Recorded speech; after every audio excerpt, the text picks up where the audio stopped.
Hi guys, how are you doing? My name is Elizabeth. Uh, I welcome you to my channel. If this is your first time coming across this channel, please like, comment, subscribe, and share. Click the notification bell. When I upload new videos, you will be notified. Please comment. I need your opinion. So today I'm here again about our African marriages, talking about our African marriages. In our African homes, we have a lot of things that comes between our marriages, our relationships, sometimes ending it, causing mayhem, problem here and there, affecting kids. So, but there is this one major thing I want us to talk about. In African homes, especially where the husband, you know, has a good earning power, maybe he's doing good business, he's somebody in politics or has a very good job, living a comfortable life. The family of that husband, they will come into that his life. They all will bring their burden for him to solve. And if he doesn't, he will be called names. And if this man is somebody again that loves his family, wants to help, they see his advantage, and they will even interfere into his own personal life. They are going to decide the type of woman that will get married to that husband. And you, that woman getting married to that husband, you have to be their remote control. They have to tell you sit and you sit, stand and you stand, lie down, you lie down. No, you are not fit to be here. We're going to kick you out. They have to remote control your lives. Some of them will do it physically or spiritually. Yes, a lot of broken homes, even wrecking that their brother, their family members' home, they are the cause of it.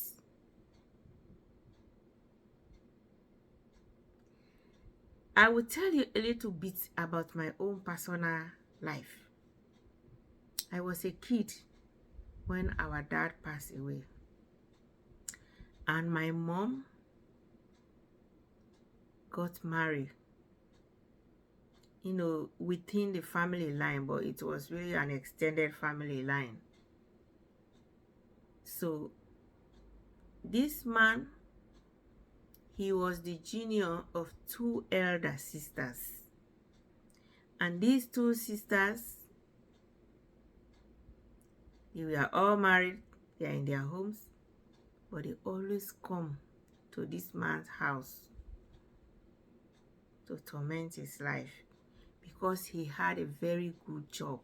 In those years, there were these farms. He was working for a company they call PZ. They were like big merchants, import and export. They import goods into our country and they export, a cargo, stuff like cocoa, coffee, cacao. And he was like a manager, because that time I was very small, but as I was growing up, listening to stories, now I understood the type of job he was doing. So I was a very sickly girl with my mom, and the first child, the only child. My mom was married into a mate. She had a mate. There were two of them in the marriage. So when their husband died, I was her first child and the only girl child. My stepmom had my two brothers. So our dad had 3 of us and he died. I was just a little girl. And my other brother was just like 3 months older than me. No, we are 4. The eldest brother, her mom didn't stay. So the stepmom had 2 boys again, making 3. Then I was the only girl. We were 4. And our dad died suddenly. So after everything, my mom remarried again. And this man he married to, he was well-to-do, I could see, because in those years we live in a quarter of the company, and it was like a manager's company. And when my mom got to that house, that man did had a wife, but they divorced already. So I think that was the reason he went to remarry. He had grown-up kids, because I can remember there was one that was teaching my mom to sew, and they were, competing to sew dresses for me. I can still remember. And the sisters, one of them, this man's sister, my stepdad's sisters, one of them went and married a very young girl and brought her to the house. At that time, I didn't understand. It's when I grew up, they were telling me stories. Now I understood it. So this lady, she used to tease us. She will play hide and seek with us. Just imagine, I was small and she was older than us. Just imagine, she was a teenager, I think. So she was playful. Every minute she was around us, playing with us. There was another little girl too in the house. I can't remember whose daughter she was, but she was playing hide and seek. And we were there one time. I met my mom crying seriously. And few days time, we left to our village. And before we reached our village, we went to this man's elder sister. And it's like they were settling dispute between her and my mom. But they asked us, the kids, to go to the backyard and play. So when I just came, I met my mom crying. And she was lying on the floor in front of this woman. She lying on the hammock. They were asking her to touch my mom. And my mom was bitterly crying. So then I started crying too. Then I come and stood by my mom. And they were saying, go there. I said, I'm not going. I'm not leaving. So later on, we left finally to our village. So I kept asking my mom, why were you? Did that woman beat you? Then she would just say, forget about her. I said, I was not happy because I met you crying. That was why I stood. She said, you will not understand. When you grow older, you will know everything. That was what she told me. And when I grew older, she did told me everything. The way those people were suppressing them. She said one of them even said they were not happy because their brother didn't give back to me and he really cared for me. There was not a day that man would be coming home. He will not bring goodies for me. He will bring these imported biscuits that we are in tins, crackers, Marmites, Ovaltine, a lot of stuff he will bring for me, and he will bring toys, a lot of toys for me. So the sisters were angry for this. Even the stepchildren, my mom's stepchildren, they loved me so much. The other one will buy material to sew for herself. Anyone left, she will bring to my mom. Because she was like a seamstress, she will cut it and give my mom, say, I'm going to teach you how to sew with a needle and a thread. You're not going to use any machine. And indeed, they were doing it. Some days she will come, she will cut one and give my mom, and she will say, I'm going to set time. I will see the two of us. Who's going to finish first? So that was the life we are living. And these people didn't like it. I didn't have any idea. My mom said one day, the other one said, I don't blame you. Because now she's small, she can't even put on a yard of material. That's why you so left, right, center for her. The day she grew older than 1 year, we will see if you afford that. Because they have decided to chase her out. And even the other lady they go marry for him, for the husband, she too left. That was what my mom told me later. The lady too left. So this man left with no wife.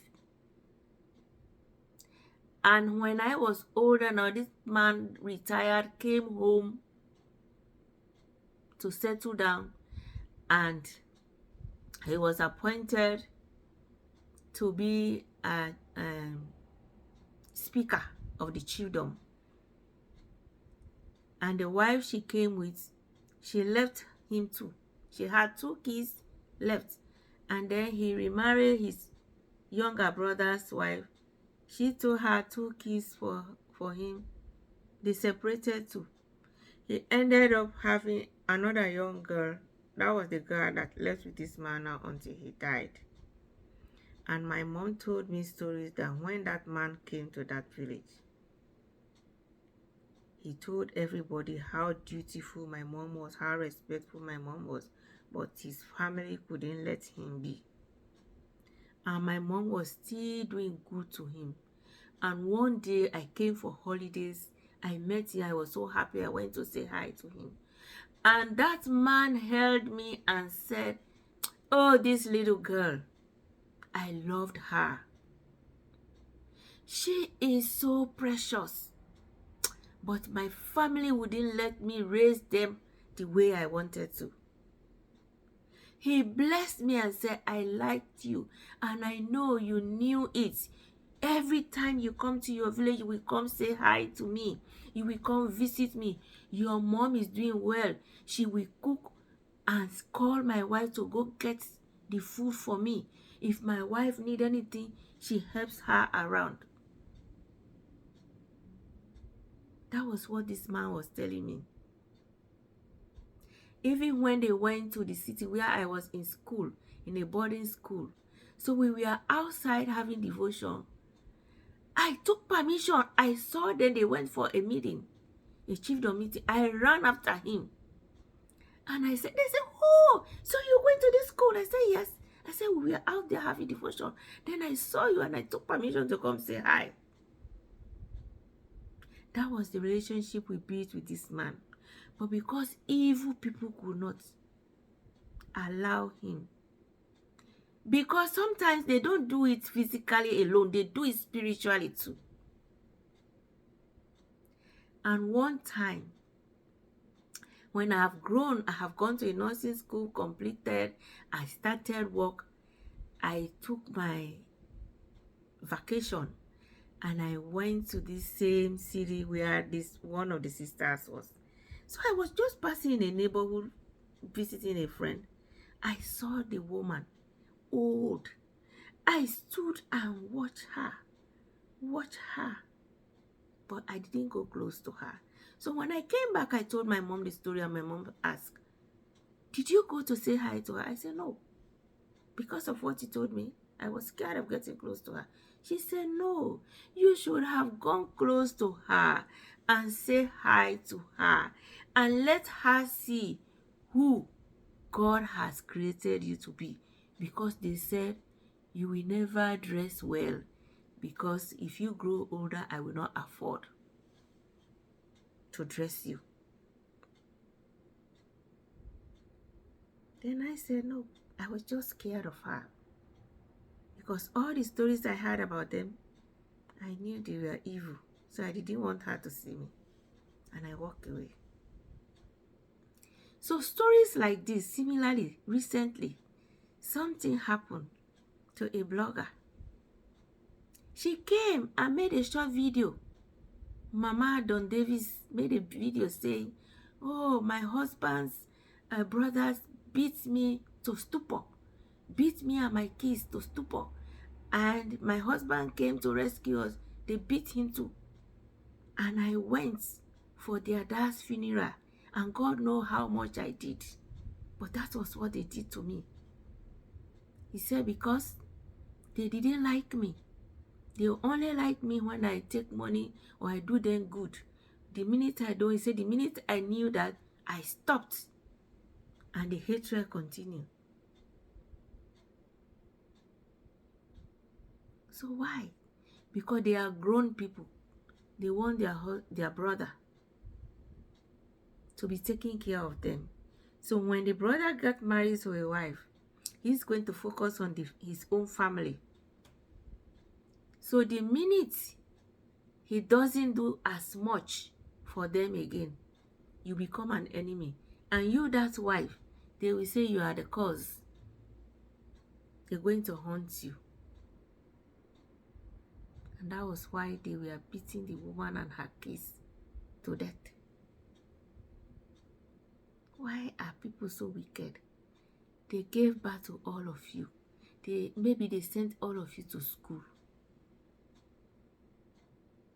Maybe the elder even struggled on his own now to be who he is. And you never did anything. Or you didn't do much. Or you don't just want to be on your own. And you settle that your elder should be doing everything, spoon feeding you, taking care of you and your family. And you don't allow him to take care of his own family. And you go to distress people, even, to the point of, inflicting injuries on them that will even cost them their life. Or that will bring, limitation in their lives. Why, Africa? Why do we do this? In Christianity, they say a man will leave his mother and father and cleave to his wife, and they become one. And what God puts together, no man shall put asunder. Why are you people putting asunder what you didn't build, what you didn't create? Sometimes they don't even want to know how much that woman is working to support that home. Anything good come out, they say is from their brother. It's the man. It's the man. Nowadays, women work. Women work. Some even earn more than the husbands. Sometimes the husband can earn, but he doesn't use it wisely. Maybe the woman will direct her. There are times you will meet wicked women, greedy women that don't want the husband to do anything for their family. But in 98%, the family of the husband, they will hate the wife sometimes for no good reason, just out of selfishness, greed, and bad hearts, bad mind, bad intentions. Can we really find a way out of this? So we can really build and structure our lives and live in peace and harmony. Please put your opinion, like, comment, and share. Thank you.